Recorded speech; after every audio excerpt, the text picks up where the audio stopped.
সুস্থ ছবির অভাবে একের পর এক বন্ধ হয়ে যাচ্ছে চলচ্চিত্র শিল্পকে বাঁচিয়ে রাখার প্রধান মাধ্যম সিনেমা হলগুলো।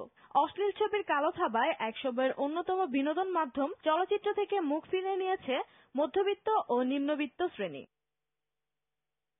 এতে ধস নেমেছে সিনেমা হল ব্যবসায়। দীর্ঘদিনের ব্যবসা ছেড়ে দিতেও বাধ্য হচ্ছেন অনেকে, আর কেউ কেউ অস্তিত্ব রক্ষার স্বার্থে ভিনদেশি সিনেমা প্রদর্শনে আগ্রহী। একটা টোটালি ডিজাস্টার সিচুয়েশন এখন আছে, কারণ এখানে কি হচ্ছে, এখানে কোনো ছবি প্রোডাকশন, কোয়ালিটি অফ প্রোডাকশন নেমে যাচ্ছে, নাম্বার অফ প্রোডাকশন নেমে যাচ্ছে, সিনেমা হল বন্ধ হয়ে যাচ্ছে, প্রডিউসাররা আজকাল আর কি লস খাচ্ছে। কারণ এরকম সিচুয়েশনের মধ্যে সিনেমা হল যদি টিকিয়ে রাখতে হয়, ফিল্ম ইন্ডাস্ট্রি যদি টিকিয়ে রাখতে হয়, তাহলে একটা হেলদি কম্পিটিশন এখানে করতে হবে।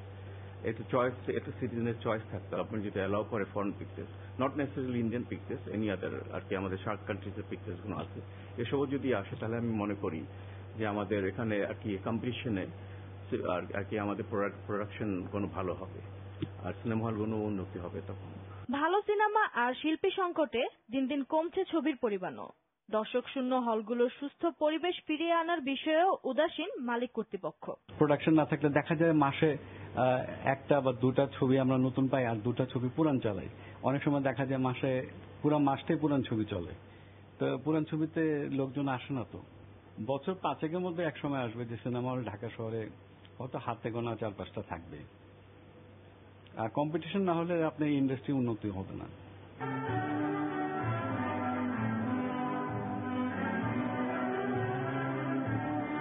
ভিনদেশি ছবির প্রদর্শন আমাদের চলচ্চিত্রকে পিছিয়ে নিবে অনেকাংশে, মনে করছেন সংশ্লিষ্টরা। আর দর্শক ও সরকারের সহযোগিতাই পারে আমাদের চলচ্চিত্রের সুদিন ফিরিয়ে আনতে, এমনটাই প্রত্যাশা সিনেমা প্রেমীদের।